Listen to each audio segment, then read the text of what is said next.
오늘 하세나 본문은 히브리서 2장 1절에서 4절까지의 말씀입니다. 그러므로 우리는 들은 바를 더욱 굳게 간직하여 잘못된 길로 빠져드는 일이 없어야 마땅하겠습니다.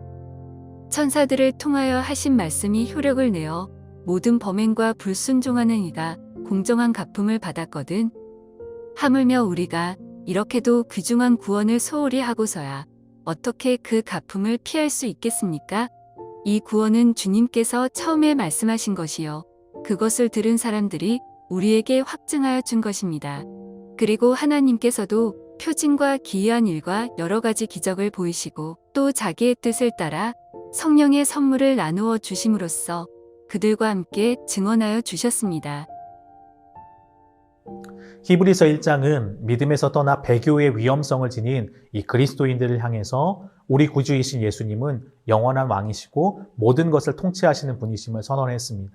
특별히 후반부에는 천사와 비교하면서 우리 예수님은 천사와는 비교할 수도 없는 분이시고, 그리고 옛 언약을 성취하시고 율법을 완성케 하신 분이심을 우리는 살펴보았습니다.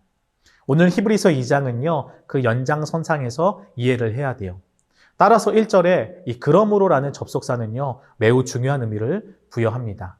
여러분, 지금 그리스도를 따르는 믿음에서 떠나고자 하는 이들을 향해서 무엇이라고 권면합니까? 그러므로 너희는 들은 것에 더욱 유념함으로 흘러 떠내려가지 않도록 해야 한다고 말씀하고 있어요. 즉, 우리가 들은 이 복음의 말씀을요, 더욱 굳게 간직해서 잘못된 길로 빠져드는 일이 없어야 한다고 지금 간곡하게 외치고 있는 것입니다. 우리에게 허락된 이 큰 구원, 이 귀중한 구원을 소중히 여겨라 라고 이야기하고 있는 것이죠. 그러면서 말씀은요, 이 구원의 역사가 어떻게 진행되었는지 설명하고 있어요.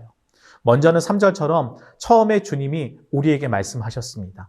죄로 인해 죽음 가운데 있던 우리들에게 주께서 먼저 찾아오셨고 우리를 먼저 사랑해 주심을 통해서 우리에게 말씀하시고 그 사랑을요, 주께서 친히 확증해 주셨어요. 우리 오해해서는 안 됩니다. 결코 우리가 먼저 주님을 사랑하고 주님을 선택한 것이 아니에요. 우리 주님이 먼저 우리를 사랑하시고 우리에게 찾아와 주신 것이죠. 여러분, 또한 이 복음은요, 우리의 믿음의 선배들과 동료들이 경험했고 확증해 준 것입니다. 믿음의 선배들 역시 현재 어려움 가운데 고난당하고 있는 그리스도인들처럼 고난을 당했죠. 온갖 고난과 박해 속에서도 주님을 떠나지 않고 그들은 고난 속에서도 그들에게 허락되어진 이 큰 구원을 소중히 여기며 주님의 길로 걸어갔습니다. 더 나아가 어떻습니까? 여전히 히브리서 수신자들과 같은 시대를 살아가며 똑같은 환경 속에서 어려움을 당하고 있는 이들이 있어요. 그러나 그들은 그럼에도 불구하고 묵묵히 구원자이신 주님을 따르고 있다라고 지금 이야기를 하고 있는 것이죠. 여러분, 그리고 마지막으로 이 복음은요, 하나님께서 여러 가지 표적들과 기사와 능력과 성령의 역사를 통해서 우리에게 확증해 주신 바입니다. 성령의 능력을 힘입은 주님의 증인들이 곳곳에서 어떻게 외쳤죠? 예수가 그리스도이시다, 예수가 메시아이시다라고 선포했고 성령의 은사를 통해서 교회가 세워지고 하나님 나라가 선포되었습니다. 여러분, 이처럼 우리에게 허락되어진 복음, 그 구원의 역사는요, 단회적인 사건이 아니었어요. 전 역사에 걸쳐서 다양한 배경에 있는 여러 사람들에게 주님은요, 역사하셨고 그 놀라운 역사는요, 당시 그리스도인들뿐만 아니라 오늘을 살아가는 우리들에게도 여전히 역사하고 있는 것입니다.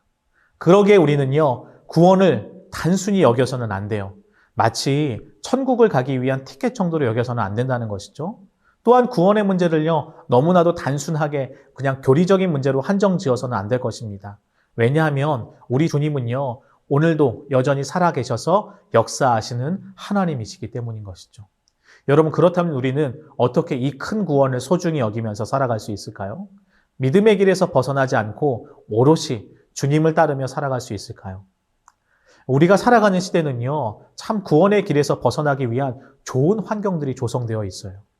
요한일서 2장 16절 말씀처럼 육체의 욕망과 안목의 정욕과 그리고 세상의 것들에 대해 자랑할 거리가 너무도 많습니다. 예전처럼 예수를 믿으면 그냥 물리적인 핍박은 별로 존재하지는 않는 것 같아요. 그런데 도리어 어떻습니까? 세상에 즐길 거리가 너무 많아요. 그래서 우리가 유혹에 빠지기 너무 좋은 조건들이 너무도 많은 것이 우리가 살아가는 시대입니다. 여러분, 우리는요, 이러한 시대 속에서 믿음에서 흘러 떠내려가지 않기 위해선 여러분 어떻게 해야 합니까? 주님께로부터 들은 것에 대해서 더욱 유념해야 돼요. 다른 말로 표현하면 우리는요, 더욱더 복음에 천착하는 삶을 살아가야 하는 것입니다. 여러분, 성 어거스틴은요, 이러한 말을 했어요. 하나님을 사랑하라. 그리고 내 마음대로 하라. 여러분, 하나님을 사랑하면 우리 마음대로, 그리고 우리가 하고 싶은 대로 하면 된다는 말일까요? 아니겠죠. 여러분, 이 말은요, 하나님을 진정으로 사랑하게 되면 그 진정으로 사랑하는 하나님의 마음을 가지고 우리가 이 땅 가운데서 하나님의 뜻대로 살아가게 될 것이다 라고 이야기하는 거예요. 마찬가지로 우리도 이 믿음의 길을 오롯이 걷기 위해선 어떻게 해야 될까요? 여러분, 우리는요, 우리 주님을 더욱 사랑해야 돼요. 복음을요, 단순히 명제로서 받아들이는 것이 아니라 날마다 복음을 살아내고 복음을 경험하고 우리 주님과 친밀한 교제 가운데 살아가야 하는 것입니다. 그렇게 우리가 주님만을 더욱 사랑하고 주님의 길을 따르고자 한다면 우리는요, 세상의 다른 것에 한눈 팔지 않을 수 있게 될 것이에요. 아무리 세상에 좋은 것을 우리에게 주면서 우리를 넘어뜨리려고 할지라도 이 세상 그 무엇과도 비교할 수 없는 우리 주님이 나와 함께 계심을 확신하고 그것을 믿는다면 다른 세상의 것들은 사도 바울의 고백처럼 모두 다 우리는요, 배설물처럼 여기게 될 것입니다. 오늘 하루도요, 그래서 우리 주님을 더욱 사랑했으면 좋겠어요. 그리고 내일도 우리 주님을 더욱 사랑하는 하루가 되셨으면 좋겠습니다. 그렇게 우리가 주님과 평생토록 사랑하는 연인 관계가 되어서 살아갔으면 좋겠습니다. 기도하겠습니다. 사랑하는 주님, 주님을 더욱 사랑하기를 원합니다. 이전보다 더 주님을 사랑하고 싶습니다. 우리 안에 그 주님이 베풀어 주신 사랑의 크기뿐만 아니라 이제는 우리도 우리 사랑하는 주님을 향해서 날마다 사랑을 고백하며 노래하는 자들이 되게 해주십시오. 그래서 세상의 그 무엇이 나의 마음을 빼앗으려 할지라도 우리 주님보다 귀한 것은 없음을 깨닫고 우리 주님께만 우리의 마음을 온전히 드리며 그 주님과 평생토록 사랑의 관계로 걸어갈 수 있도록 인도하여 주시옵소서. 예수님의 이름으로 기도합니다. 아멘.